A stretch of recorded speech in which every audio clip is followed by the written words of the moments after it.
I'm going to be dropping a few more Pi videos over the next few days because I want to really dive deep into this. Tell you my personal opinions on Pi. I don't hate Pi. I don't know, I'm maybe 80-20. The 20%, 80% unsure, 20% maybe. I want to talk about it. If it's interesting, drop the like and subscribe. I made a video on Pi yesterday and had some very interesting comments on Pi. Most of the people saying, do your research, you're dumb and you're stupid. I don't understand crypto, all that stuff. You're going to see some videos come up on Pi.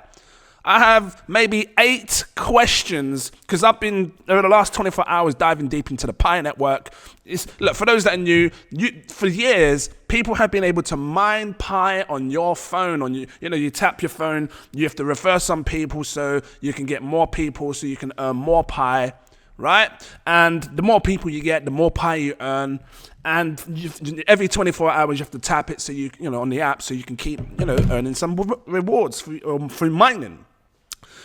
I can't compare this to Bitcoin. And I'm going to straight away start off saying I can't compare this to Bitcoin. But I want to go through some questions. Hopefully people in the Pi army, as you call yourself, can answer these questions. And hopefully it can give loads of people that have been in Pi a better understanding. Oh, just bang my hand. I've looked through the whole Pi ecosystem and everything. I've looked through some of the white paper. I get it. It's more convenient because, you can mine in your hand. It's great. We can have loads of different great apps in the phone and things like that. I've looked at the apps. I've got some of the apps up that we're going to talk about. Things like this, Global Pi Market, Fireside Forum, which is where it's like a little private little chat. And then I'll give you my personal opinions on it because, you have to download the Pi browser in order to use these, which before you use the browser, you need to KYC, right?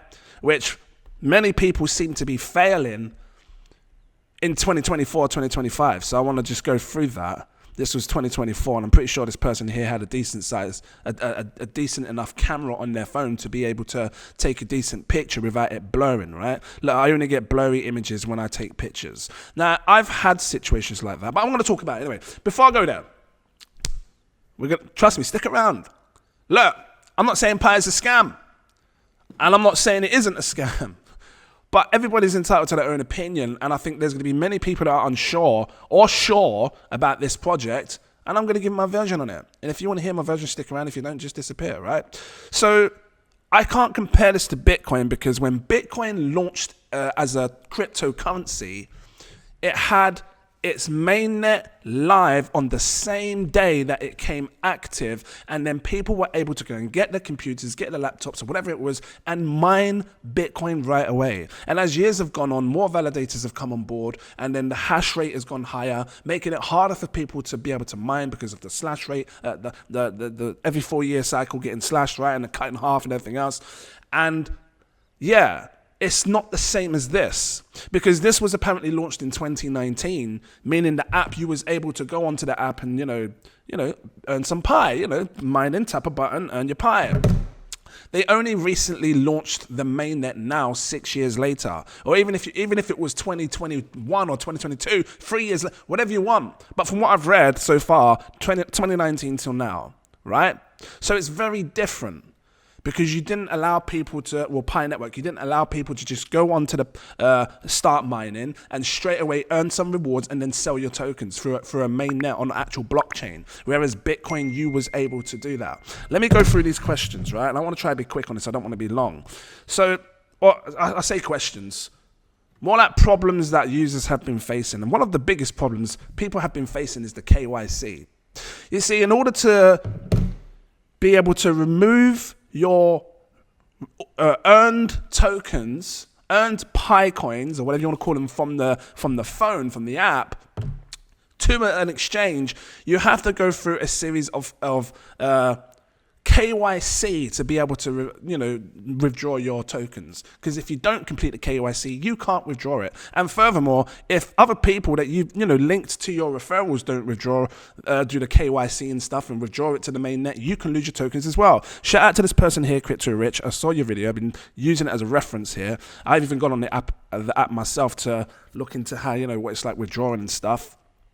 And I just want to take you through, let me just quickly skip this, examples of this. Look, so in the yellow part, this says unverified Pi tokens, which, by the way, that's not a lot. What, $400 right now? just under $400 right now.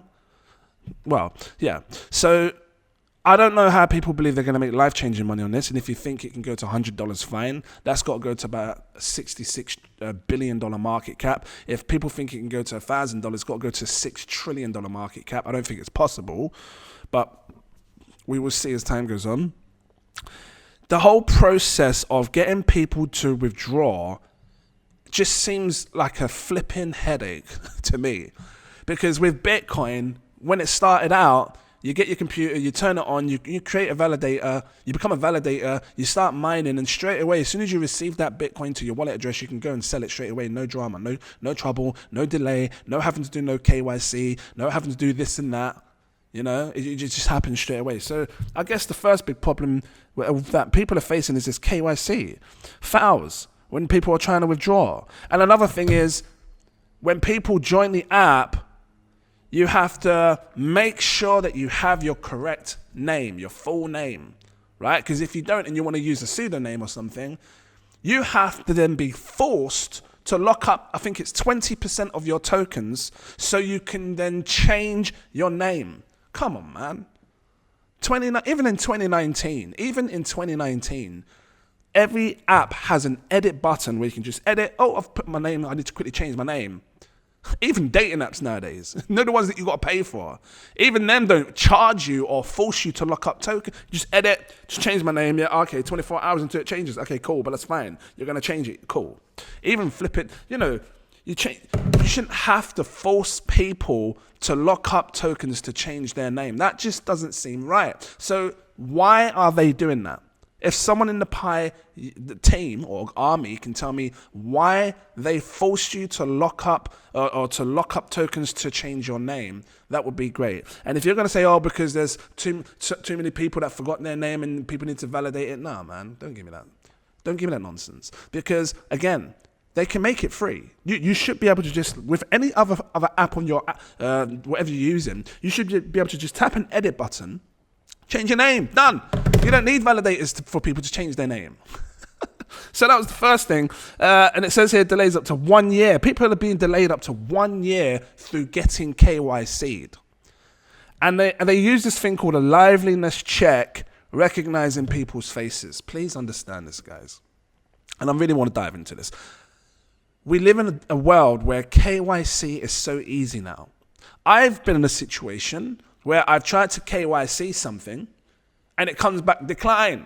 Actually, 2 or 3 times come back decline. But let me tell you something. I've got it done within the next half an hour because I keep going until I get it right, and within half an hour it's done. That hasn't taken me months or years. Right? So, and on top of that, let's say, for example, the whole name thing where someone hasn't put their correct name. Okay, fine, I didn't put my correct name. That's a lame-ass excuse to stop KYCing people. Because the team, or whoever it is, if you've got people working in the back end, that's going to confirm other people with KYC, but their name isn't the same. You guys should be able to look at the ID that someone's uploading, look at the ID. On top of the ID with their face on their ID, you should be able to look at the liveliness check that they're doing with their face. They're moving like this because that's what it does, right? It makes you look up, down, left and right and look into the camera and zoom in and bring it a bit closer. You should be able to look at their face and their ID to say, okay, actually, yeah, this is the person. Let me just quickly edit their name so I'm seeing what I match. Because I tell you what, Twitter does that. Instagram does that. I could have a pseudonymous name or whatever it is, a random username on one of these things, and then as soon as I do my KYC, whoever's on the other end, they make sure my name matches the name on my ID. They changed it automatically because it's been there, I've seen it. It's done it for me, and then that's it. I'm verified, and that's it. I can't change my name now because that's what it is, unless I want to wait later on and change it. So that was the first question or sort of problem that people have been going through, which is the KYC. Look, it says here verification multiple times. People having to verify multiple times. I've used exchange. That's me just giving examples. Small verification not. Hold on. Small verification not going through. Stopping. Okay, so I don't want to say this is a conspiracy, right? Because conspiracy means people doing something unlawfully. So I'm not going to say that word. I'm just going to say problem again. Right? Trust me, I'm going deep on this, guys. If people can't verify, you can't withdraw your tokens. Therefore, the tokens always remain within the platform. One side of it could be that, and I'm not saying that I'm not saying Pi are doing this, I'm not saying the team are doing this. You know, the reason why this has been holding up so strong is because probably 99% of the people that are in Pi have not been able to sell their tokens. Because one, they've either been forced to lock it up 2 weeks, 3 weeks, 1 year, 2 year, whatever, or made it look enticing for you to do so, because they want you to believe in 2027 it's going to be really, really high. You're going to have all these tokens and you can sell them for great money. Or two, they just simply can't withdraw it completely, all of their tokens that they want.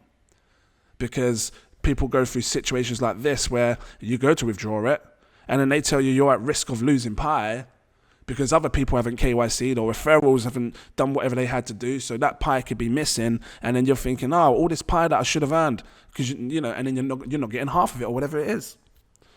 So there's a high level of multi-level marketing that's going on with Pi, and it's been very clever.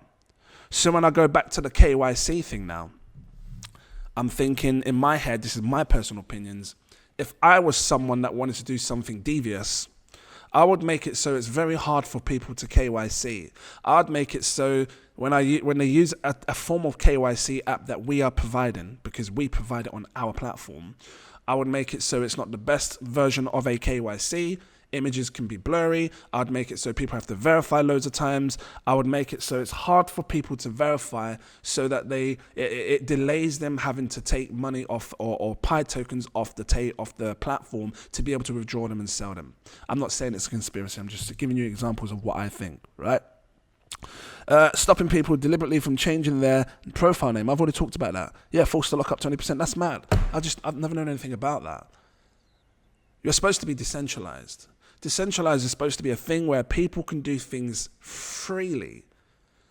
Why is it I can go onto any of my social platforms right now, even Instagram if I wanted, change my username? I can go on Telegram, change my username. They don't charge me to do anything. They don't force me to lock up anything of any of my tokens or anything that I've been doing for 3 years. Now get this. You've been mining or trying to claim mined rewards for 3 years before this thing is launched. And then when you finally want to go to withdraw it, you're then forced to make a decision on how much longer you want to lock it up for. And in your head, look, 200, 400 Pi tokens, you look and say to yourself, oh, well, that's not enough, because right now the Pi price is like $1.86. Even at the highest, it was $2. So let's say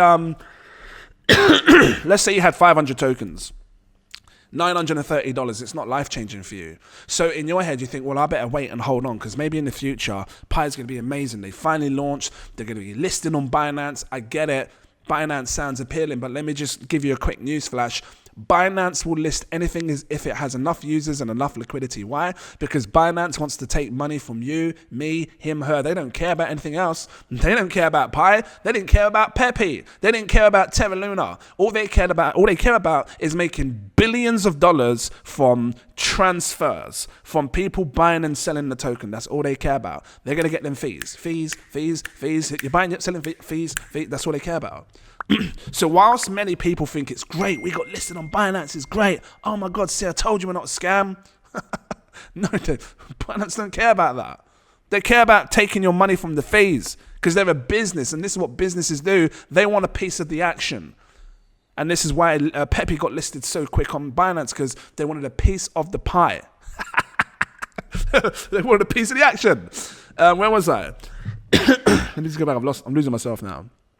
Yeah, the whole lockup period thing is just mad. 20%. Can't remember what I was talking about now. What was I talking about? Can't remember what I was talking about. But what I'm getting at is that things have been made so simple with other proof of work projects. And this is going to be a bit of a long one. I didn't want it to be, but it is, because, like I said, I don't hate the project, right? But me as an influencer, or just as an investor, imagine if I didn't have my channel and I'm just doing my personal investment, personal due diligence into this project. Imagine if I didn't have a channel. You wouldn't be able to hear what I'm saying, but I'd be saying the same thing now. I'd be saying, Mum, something just don't seem right. Like, something's weird. Something just like, why did they take so long? Now, I can understand why they maybe took so long. And I said it in my last video. Maybe they took the advantage of earning huge amounts of money through advertising because, you know, when you log into the app, first thing you got to do is you got to sign in, you got to do your KYC, you have to click, they force you can't do anything on the screen until you tap the mine button so you can start earning some tokens, right? And then you have to be referred by someone or refer someone. And if someone's already been referred, if someone's already in your group that you know that's been doing this, you can tap them and then you can start earning, right? And then they earn a little something because you joined. But like, I feel like, what's the word? I don't. I'm not gonna say. I don't want to put. Like I said, I'm just 80-20 right now, right? So let me just talk about some other questions. So yeah, answer me this question: why would they force you to lock up 20%? Why have people been having such a hard time KYCing? Why can't you just change your name easily? Got down here. Okay, so apparently there was a huge amount of leaks going on with people's data. That's what I was talking about, the ads. So they've been earning a huge amount of money through advertisement. Because every time you want to mine some tokens, we have to watch an ad, yeah? And then who earns the money from the ad? The dev teams, right? But on top of that, there's been some rumors or truths of KYC. When people do the KYC, there's a lot of leaks happening with people's data. Now, I'm not saying Pi Network is doing this. I'm not saying that they're going to steal people's data, or like, you can't really say steal, because they're not. If you're agreeing to do the KYC, they're not stealing your data. You're openly giving them your personal ID. You're giving them your number because you need to give them your number, right? If you want to use certain things, you got to give them your number. You got to do the KYC, give them your email address. You give them your face, what you look like, your address, because your address is on the ID for the most part. Sometimes you're giving them your information, which I'm not saying they're going to sell it, but there's been rumors of the data being leaked. Thousands of people's data is being leaked, apparently.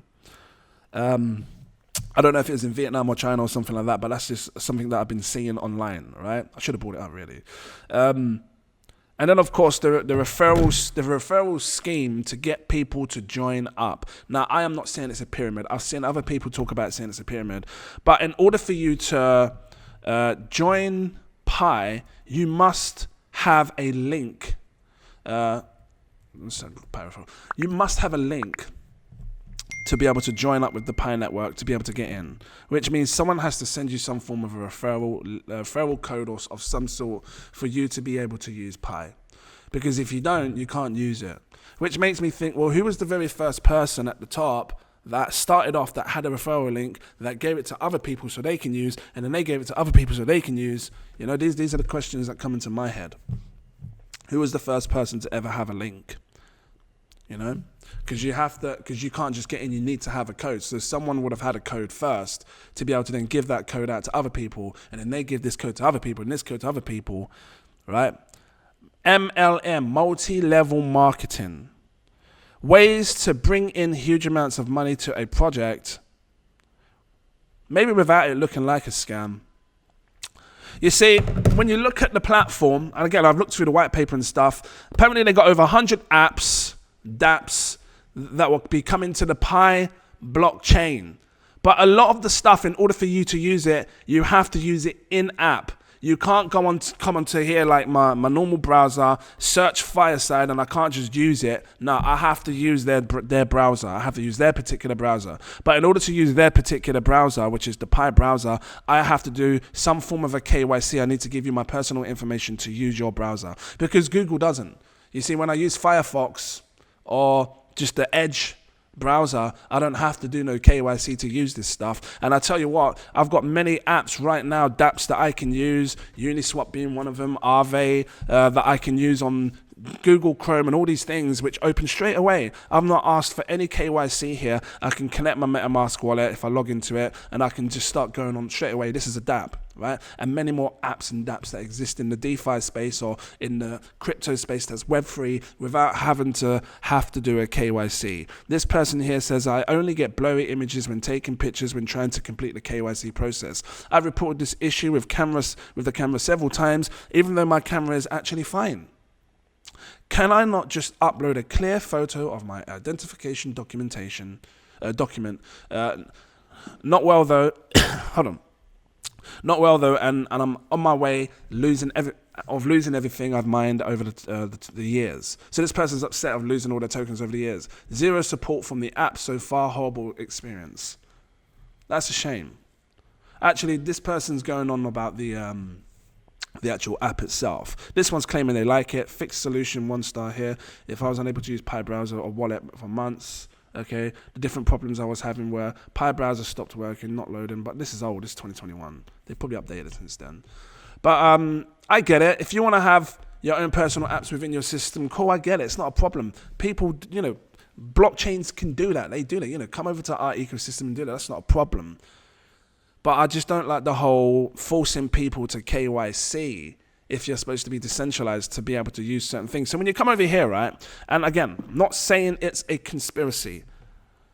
These are the type of apps that you're greeted with that were made by the Pi core team themselves, because the core team is bringing over 100 apps. More than 100 of these dApps are not only developed by the Pi core team, but are also heavily contributed to the global developer community, reflecting the decentralization nature of and active participation of Pi users. Pioneers, that's what you're called. Am I a pioneer because I've got a couple of these as well? So, why are the pictures so blurry?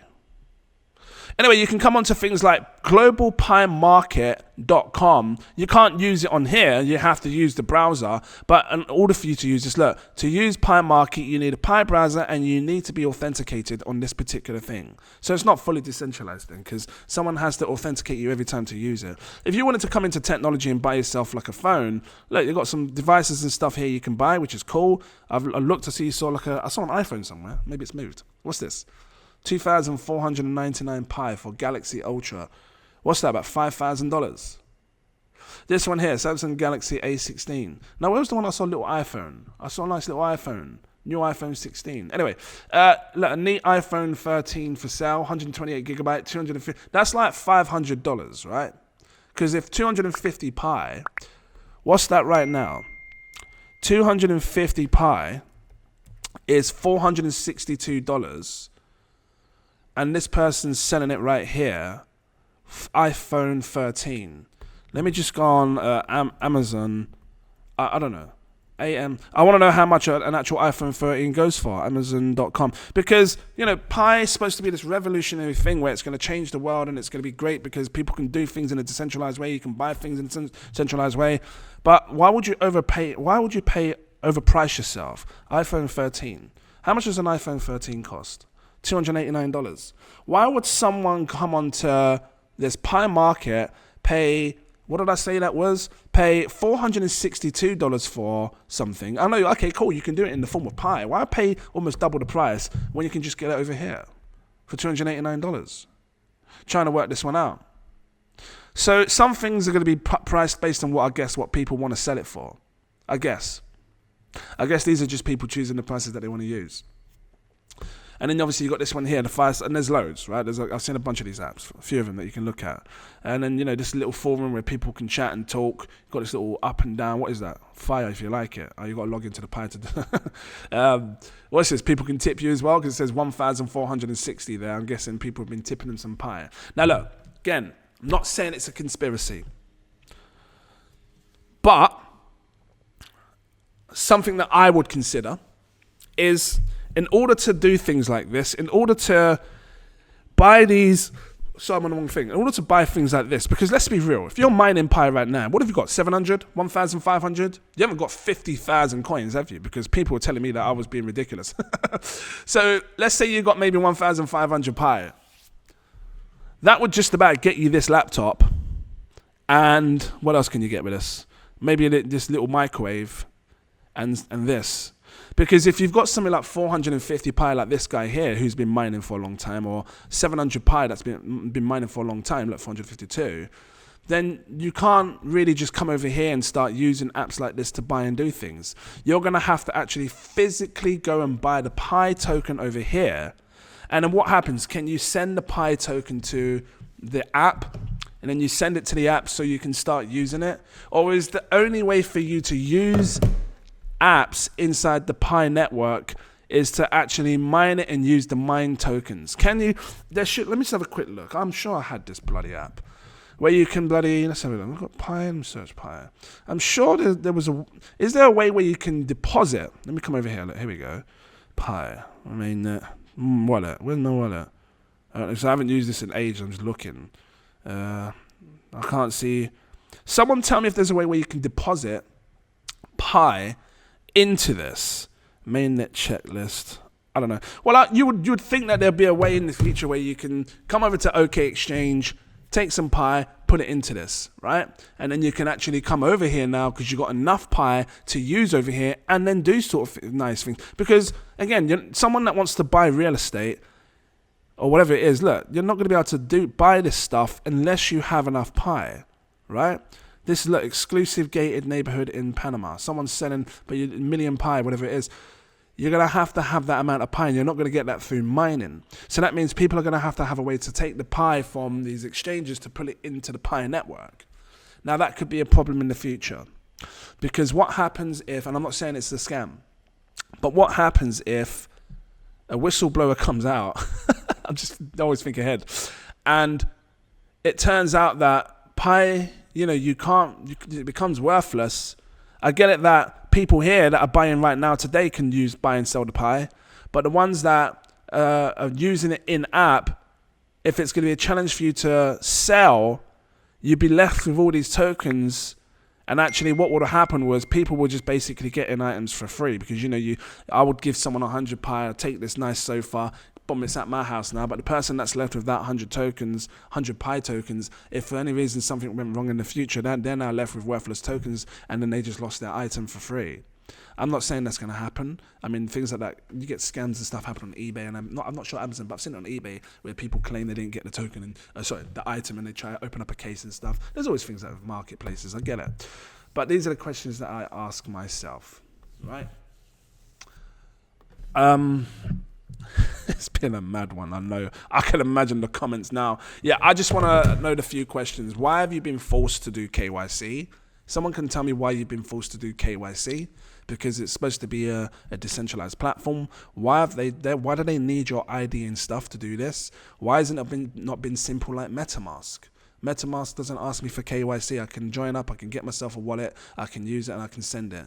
And I understand the whole mining structure where you can mine pi tokens, but Bitcoin didn't do that. Bitcoin didn't ask for any KYC. It didn't force you to lock up tokens or anything else. You see, I think that the reason the tokens have been locked up is because they didn't want to affect the price when it came out, because you've all got a crap load of coins now, which you can easily sell if you like, yeah? And then bang, you throw it on the market, and then it all dumps and then price falls down, right? And I expect at some point in the future it will happen, which is why my last video said dumping coming, or dump to come. Because everybody that's earning coins now is going to want to sell it. And for those that have locked up your tokens for a year or 3 years, cool. I see the excitement of earning this extra yield because you're going to get 500% bonus and everything else. I see it, right? But I think a lot of people are going to be upset. Oh, bloody advert. I think a lot of people are going to be upset once they realize that actually the tokens that you've had accumulated over the 3 years might not be as much as what you would have liked it to have been in 3 years' time. Because in 3 years' time, maybe the market falls and then this finally becomes available. And then maybe in 3 years' time, this isn't sitting at $2. Maybe it's sitting at a penny or something like that. Or less than a penny, maybe like 0.006, based on, there being 100 billion tokens. So ask yourself that question. Ask yourself why you can't just simply change a name on a decentralized platform that should be nice and easy. Why have they made it? Why has the Pi network made it so you've had to they have to have a team to confirm your name and details rather than you just being able to click an edit button and change it done? Why is it so hard for people to KYC? Where did the money go from the advertising, the Google ads? Because a lot of money's been made through people constantly watching ads. These are the questions that I would like answers to. And I'm pretty sure there's other ones as well, but we'll figure it out. I'm bringing more videos, yeah? Actually, I'll probably bring another video after this. Guys, thanks for watching. Become a Patreon if you like. The link is in the info section. I share a bunch of different projects, ones that I think can actually 153 extra money. Ones that have been launched from day haven't made me wait 6 years to, like, anyway, yeah. So I share a lot of high risk stuff, right? But I also share, you know, some ish lowish, mid cap AI16Z, you know. Come check it out, right? And I'll see you in the next video. Cheers.